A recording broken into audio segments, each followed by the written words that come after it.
소망 없고 빛도 없는 어두운 세상을 하나님이 사랑하사 우리에게 오셨네.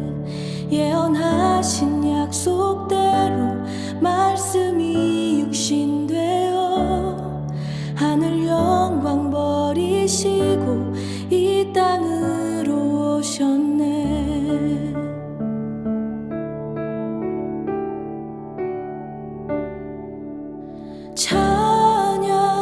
찬양하세 우리 주 삼위일체 하나님 지극히 높으신 주 영원토록 찬양합니다.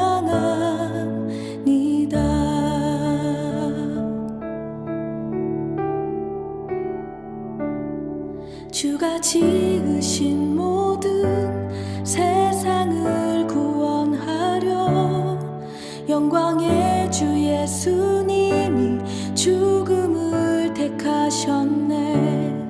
그 고통 속에서도 주의 뜻 기억하사 길을 잃은 우릴 위해 십자가를 지셨네.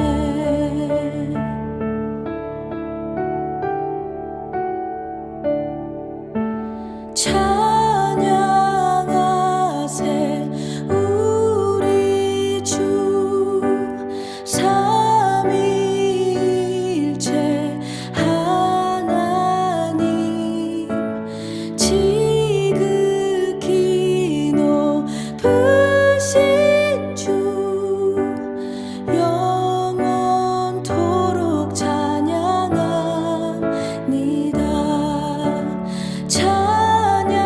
찬양하세 우리 주 삼위일체 하나님 지극히 높으신 주 영원토록 찬양합니다.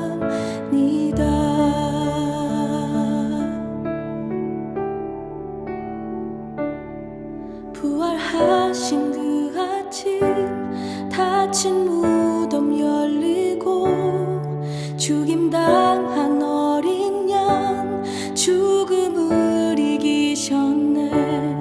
생명의 길 되시는 그리스도를 통해 아버지께 오는 자 모두 회복되리라. 주가 세우신 교회 성령이 이끄시네. 영원한 주의 복음 무너지지 않으리. 주의 보혈로 인해 나는 자유케 되 예수의 사랑으로 새 생명을 얻었네.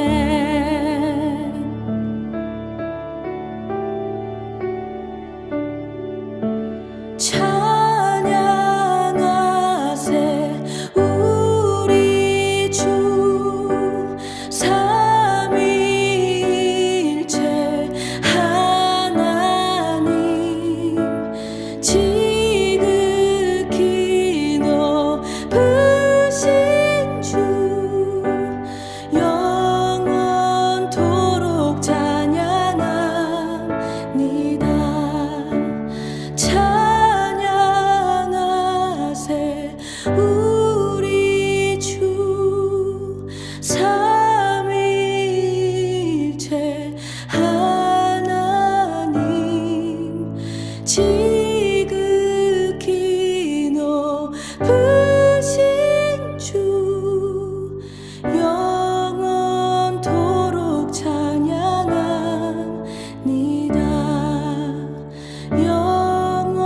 영원토록 찬양합니다.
당신이 지쳐서 기도할 수 없고 눈물이 빗물처럼 흘러내릴 때 주님은 아시네. 당신의 약함을 사랑으로 돌봐주시네.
잃은 죄인들 돌아오기 기다려서 계신 예수님의 거룩한 목자로다.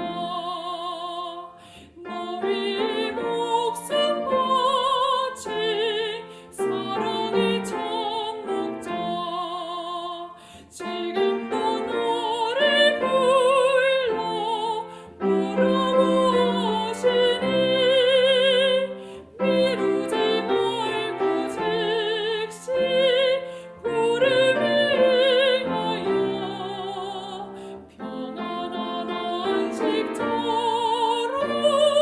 곧 들어갈지라. 사랑과 은혜로 그리시며 길 잃은 죄인들 돌아오기 기다려서 계신 예수님의 거룩한 목자로다.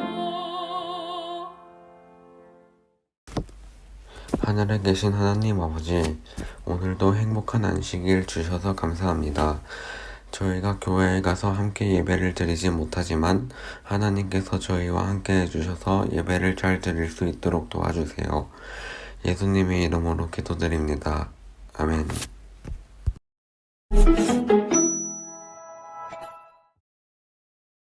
9월 25일 별별 뉴스입니다. 첫 번째 소식입니다. 2021년 하반기 제자훈련학교가 진행 중입니다. 매주 오후 2시에 줌을 통한 소그룹 모임으로 진행합니다. 제자훈련학교에 참여하는 모든 성도들이 말씀과 기도, 선교활동을 통해 참 제자로서 거듭나고 가정과 교회, 우리 지역의 선교 부흥을 이룰 수 있도록 함께 기도해 주시기 바랍니다. 두 번째 소식입니다. 다음 주 안식일 침례식이 진행됩니다. 현재 구도자들의 결심을 위해 함께 말씀을 연구하고 기도하며 준비 중입니다. 모든 구도자들이 복음을 받아들이고 침례식이 무사히 진행될 수 있도록 기도해 주시기 바랍니다. 세 번째 소식입니다. 합회가 주관하는 어린이 성경 사랑 축제가 온라인으로 진행됩니다. 10월 1일부터 20일까지 진행되는 이번 축제는 성경 퀴즈, 기억절 암송, 설교문 작성 등의 프로그램으로 진행됩니다. 말씀을 더욱 사모하고 묵상하는 별내교회 아이들이 되도록 기도해 주시기 바랍니다. 네 번째 소식입니다. 2022년 중학교, 대학교 입시가 진행 중입니다. 우리 교회에서는 6학년 24명, 고3 7명이 입시를 준비 중입니다. 모든 어린이, 학생들이 최선을 다하고 좋은 결과가 있을 수 있도록 기도해 주시기 바랍니다. 다섯 번째 소식입니다. 교회 진함과 교과책이 3층 본당에 비치되어 있습니다. 서적을 신청하신 분께서는 본인의 이름을 확인하시어 찾아가시기 바랍니다. 혹 서적 수령에 문의가 있으신 분은 담당자인 조유상 집사에게 문의하시기 바랍니다. 그럼 오늘도 행복한 안식일 되세요. 지파인이 두 주인을 섬길 수 없나니 혹 이를 미워하고 저를 사랑하거나 혹 이를 중히 여기고 저를 경히 여길 것임이니라. 너희는 하나님과 재물을 겸하여 섬길 수 없느니라. 누가복음 16장 13절.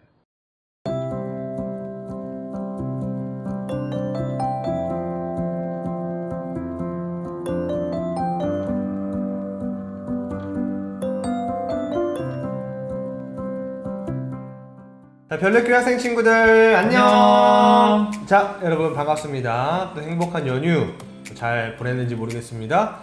지난주에 우리 추석 연휴로 인해서 우리 친구들이 시골에 간 친구들도 있고요. 또 이 명절을 맞이해서 그냥 집에서 공부한 친구들도 있고요. 여러 가지 또 상황으로 우리 이번 명절을 좀 맞이했을 친구들이 있는데요. 전도사님은 어떻게 시간을 좀 보내셨나요? 저는 추석 때 대부분 거의 집에 있었어요. 저희 별내 집에서 그냥 편하게 이제 휴식을 하다가 네. 저는 이제 마지막 날에 또 부모님 보러 또 오랜만에 집도 가고 아하. 이렇게 또 집에서 맛있는 밥도 집밥 제가 자취를 하잖아요. 네네. 오랜만에 집밥을 먹었는데 역시나 저는 집밥보다는 네. 밖에서 먹는 걸 좋아하더라고요. 제가. 집밥을 별로. 네. 전도사님이 아직 한 3살 정도 저보다 어려서 그래요. 그런가요? 이제 29살, 이제 30, 앞뒤에 3으로 바뀌면 집밥이 좋습니다. 그건 뭐 각자 취향에 따라서 네. 달린 거긴 했지만 저는 요즘에 약간 집밥이 좋더라고요. 아 그래요. 근데 그래서 이번에 저는 이번 명절에 굉장히 바쁘게 보냈거든요. 네. 그래서 제가 이제 이제 결혼해서 네. 이제 함께할 이제 예비 사모님 이제 할머니 때 또 거기도 이제 가고 원주에 갔다 왔어요. 아 원주요. 전사님이 이제 살았던 대도시 원주. 전사님도 원주 출신이잖아요. 네. 그래서 원주에 가서 또 거기서 또 즐거운 시간 보내고 밥을 정말 많이 먹고 집밥을 정말 든든히 먹고 아주 즐거운 시간을 저도 이제 보내고 와서 아주 흐뭇한 명절을 보내게 됐습니다. 자, 오늘 우리가 특별히 오늘 어떤 말씀을 가지고 주제를 나눌까 생각을 하다가 아주 좀 흥미롭고 네. 특별히 예전에는 이 주제가 우리 어린 친구들에게 우리 학생들에게 그렇게 큰 이렇게 관심이나 이런 걸 끌지 않았는데요. 네. 요즘엔 좀 다른 것 같아요. 요즘에는 이 주제가 굉장히 여러분과 대화를 하면서 느끼는 부분인데 굉장히 여러분의 삶 가운데 아주 중요하게 자리 잡고 있다는 걸 생각했는데 뭐냐면요. 바로 요겁니다. 요거. 돈입니다. 돈. 네. 굉장히 중요하죠. 그래서 이번에는 돈에 대해서 한번 생각을 해볼 텐데요. 누가복음 16장에 있는 비유를 통해서 우리가 한번 말씀을 나눠보고자 합니다. 누가복음 16장 13절에 있는 말씀입니다. 지파인이 두 주인을 섬길 수 없나니 혹 이를 미워하고 저를 사랑하거나 혹 이를 중히 여기고 저를 경히 여길 것임이니라. 너희는 하나님과 재물을 겸하여 섬길 수 없느니라. 자, 여러분이 혹시 이 영화를 봤는지 모르겠습니다. 선생님 보셨나요? 네, 저 봤습니다. 이거 봤어요? 네. 자, 이 영화의 주인공 누구죠? 네, 류준열입니다. 류준열. 주인공 여기서 이름이 뭐냐면 이제 조일현이라는 사람이에요. 근데 이 사람은 이제 소위 말해서 주식 브로커 네. 일을 하는 사람인데 이 아주 이제 돈에 대해서 생각하다가 아주 위험한 제안을 이제 받아들였습니다. 자, 근데 여기서 아주 명대사가 있어요. 아주 중요한 대사인데 뭐냐면 바로 나는 부자가 되고 싶었다. 이게 아주 명대사로 나와요. 네. 오직 이 부자가 되겠다는 열망을 가지고 이 여의도의 증권가에 입성했어요. 신입 주식 이제 브로커인데 이 사람은 이제 초반에 일을 잘 못하다 보니까 네. 그 수수료도 0원도 안 나오는 거예요. 자기가 떨어지는 돈도 없고. 그래서 이제 해고 직전에 위기에 처했는데 자, 그때 정말 이 업계의 신화적인 이 번호표라고 불리는 사람한테 이제 콜링을 받게 되면서 네. 이 참여 제안을 받아요. 자, 근데 이 제안을 받아들이면서 아주 순식간에 돈을 벌게 됩니다.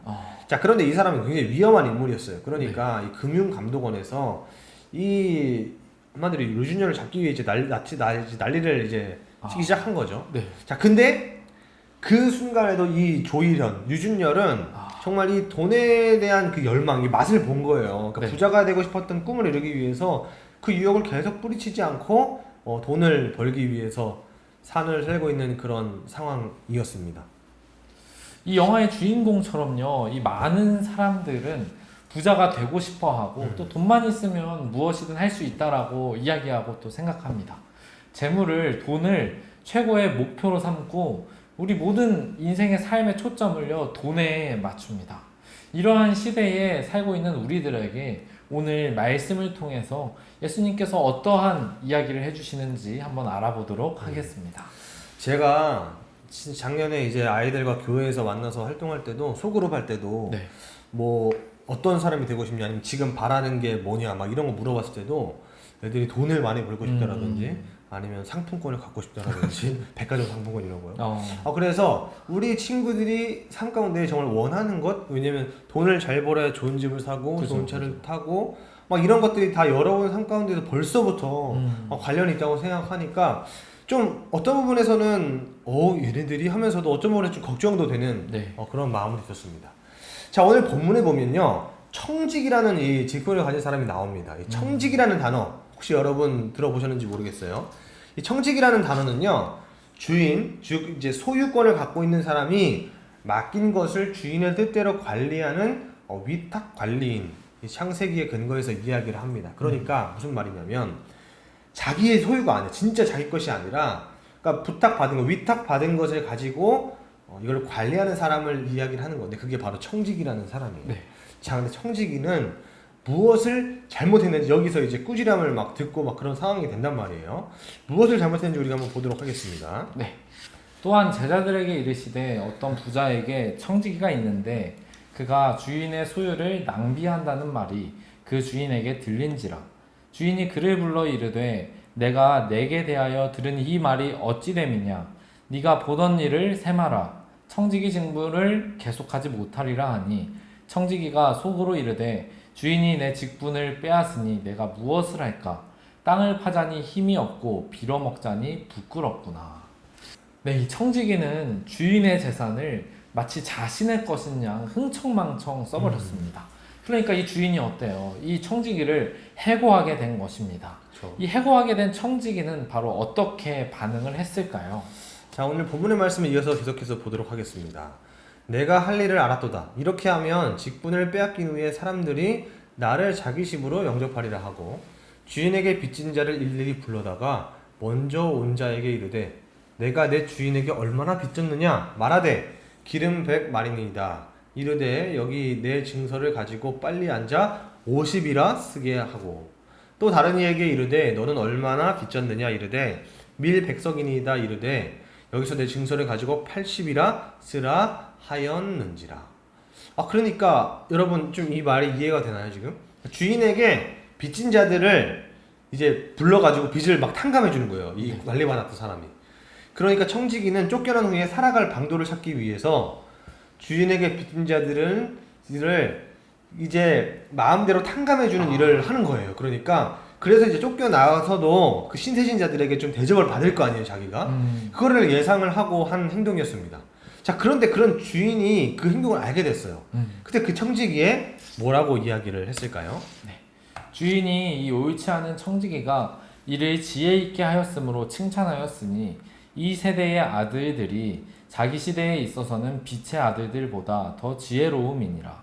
내가 너희에게 말하노니 불의의 재물로 친구를 사기라. 그리하면 그 재물이 없어질 때에 그들이 너희를 영주할 처소로 영접하리라. 사실 의로우신 예수님께서 이런 비유를 드시면서 청지기의 행동을 긍정적으로 말씀하신 것은 사실 이해하기가 조금 어려워요. 하지만 이 비유의 핵심은 청지기의 불의한 행동에 있는 것이 아니라 이 청지기가 미래를 준비했다는 점에 있습니다. 예수님께서는요 결코 주인의 돈을 훔치는 것과 같은 이 윤리적인 문제를 정당화하지 않으셨습니다. 비록 이 불의한 청지기라고 할지라도 자신의 앞날에 대하여 염려하고 미리 대책을 강구하면서 준비한 것은 본받을 만한 행위라는 것입니다. 그래서 예수님께서는 이 9절에 이 비유를 드신 이유를 말씀하셨는데 바로 불의의 재물로 친구를 사기라 라고 한 것입니다. 이게 바로 어떤 의미일까요? 불의의 재물로 친구를 사기라? 네. 물론 약간 무슨 말인 것 같아요. 좀 뉘앙스가 좀 이상하게 느껴지지 않나요? 자, 이것을 우리가 주석해서 해석해 볼 때 이렇게 생각을 할 수 있습니다. 여러분, 불의한 재물은 부정직하게 얻은 재물로 우리가 이 문장을 해석하는 것이 아니라 하늘의 보화에 반대되는 의미로서 이 세상의 재물을 가리킵니다. 자, 그래서 그 재물로 사기라라는 이 친구들은 어떤 특정인을 가르치는 것이 아니라 우리가 구제해야 할 어떤 가난한 사람들을 가리킨다는 것이죠. 그러니까 우리가 알고 있는 이 세상의 재물 있잖아요. 세상의 재물은 가난한 사람들을 위해서 쓰라. 그것이 그들과 진정한 이웃이 돼서 쓰라. 그러니까 세상의 재물에 있는 목적이 사용된 용도가 뭐냐면 이것을 불쌍하고 가난한 사람들에게 사용하라라고 하나님께서 말씀하시고 그것이 하나님 나라를 위해서 헌신하는 것으로 이야기를 하고 있다는 것입니다. 자, 이게 바로 하나님 나라를 확장하는 일이다라고 이야기를 하고 있는 거예요. 자, 그래서 여기에서 보면요, 재물의 뜻을 이야기하고 있어요. 근데 재물이 뭐냐면 재물의 뜻은요, 이 맘모니스라는 원래 이 아람어에서 온 말인데요. 이 맘몬이라는 말, 이 아무개라는 말인데 이게 어떻게 해석하면 되냐면요, 바로 아무개를 주인으로 삼아 신뢰하는 이라는 말을 갖고 있습니다. 자, 그러니까 재물이란 건 자신이 신뢰하여 섬기는 대상을 의미하는 거예요. 자, 그렇다면 이 예수님은 재물에 대해서 뭐라고 이야기를 하고 있을까요? 네. 누가복음 16장 13절의 말씀입니다. 자, 오늘 본문의 말씀이죠. 네. 지파인이 두 주인을 섬길 수 없나니 혹 이를 미워하고 저를 사랑하거나 혹 이를 중히 여기고 저를 경히 여길 것임이니라. 너희는 하나님과 재물을 겸하여 섬길 수 없느니라. 이 불의한 청지기 비유는요, 미래를 대비하여 재물을 올바로 사용해야 하는지를 알려줍니다. 그리고 예수님은요, 9절에 재물이 예수님이 오시는 날에 무용지물이 될 것이며 하나님과 동등하게 우리의 삶에서 섬기고 있는 대상이 아님을 분명하게 말씀하고 계세요. 오늘날 우리는 이 시대를 살아갈 때에 돈이 중요하다는 것을 모두가 알고 있습니다. 돈뿐만 아니라 우리의 재물을 타인을 위해 쓸 줄 알므로 없어질 재물에 대해 허무감을 느끼는 것이 아니라 우리들의 영원한 처소인 바로 하늘에 들어가야 한다라는 것을 이야기하고 있는 것이죠.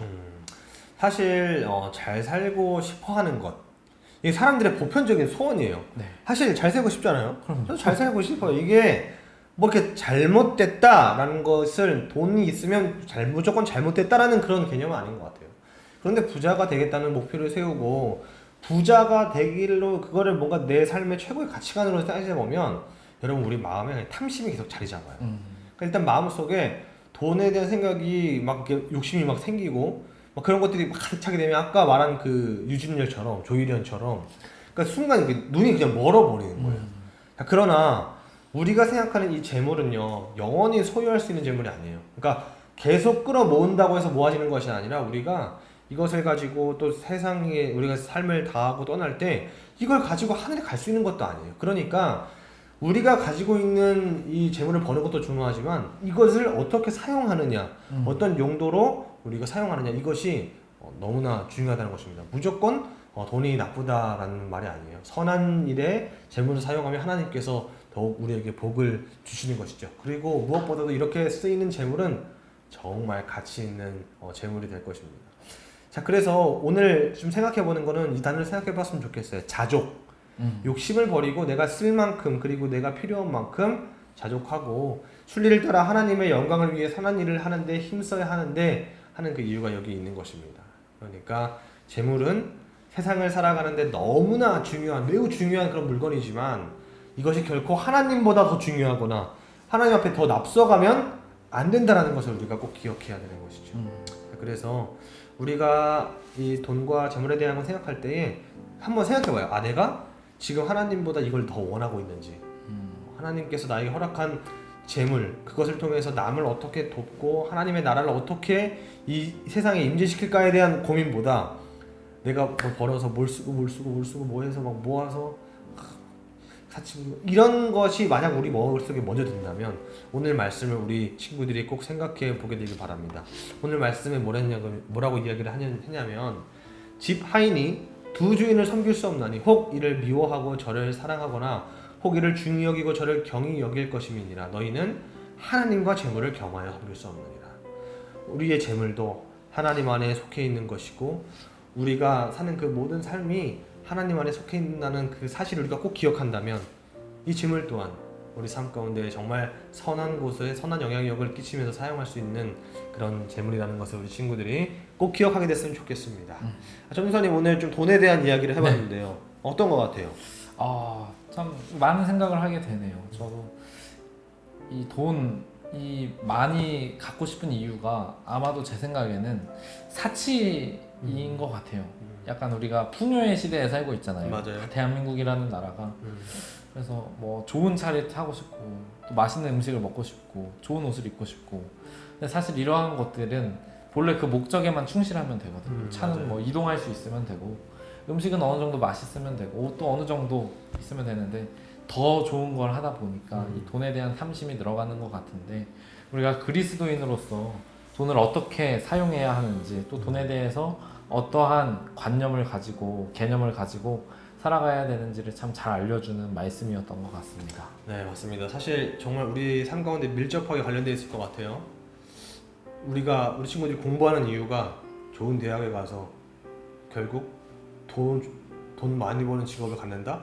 이걸로 끝이 난다면 좀 너무 아쉬울 것 같아요. 우리가 바라보는 삶은요, 하나님 안에 속해 있는 삶이고 하나님께서 주시는 빛으로 살아가는 삶입니다. 여러분, 꿈을 너무 작게 가지 마시고 넓게 바라보시고 내가 어떤 일을 했을 때에 가장 가치 있는 일을 할 수 있는 것인가 그 사실을 꼭 생각하는 여러분이 됐으면 좋겠습니다. 자, 그러면 이 시간 기도로 마치도록 하겠습니다. 살아계신 아버지 하나님, 오늘 안식일에 재물에 대한 말씀을 좀 살펴보았습니다. 주님, 이 재물 또한 하나님 안에 속해 있을 때 좋은 곳에 쓰일 수 있다는 사실을 기억하고 우리가 그 어떤 것보다 하나님을 먼저 우선적으로 생각하는 별내 학생교회 친구를 될 수 있도록 도와주시옵소서. 예수님의 이름으로 기도드립니다. 네. 자, 여러분, 오늘도 또 행복한 안식을 보냈으면 좋겠습니다. 이제 줌 속으로 연결되니까요. 우리 이어서 바로 예배로 이동하도록 하겠습니다. 아, 예배가 아니죠? 네. 소그룹으로 이동하도록 하겠습니다. 자, 그럼 우리 소그룹으로 이동하도록 하겠습니다. 안녕!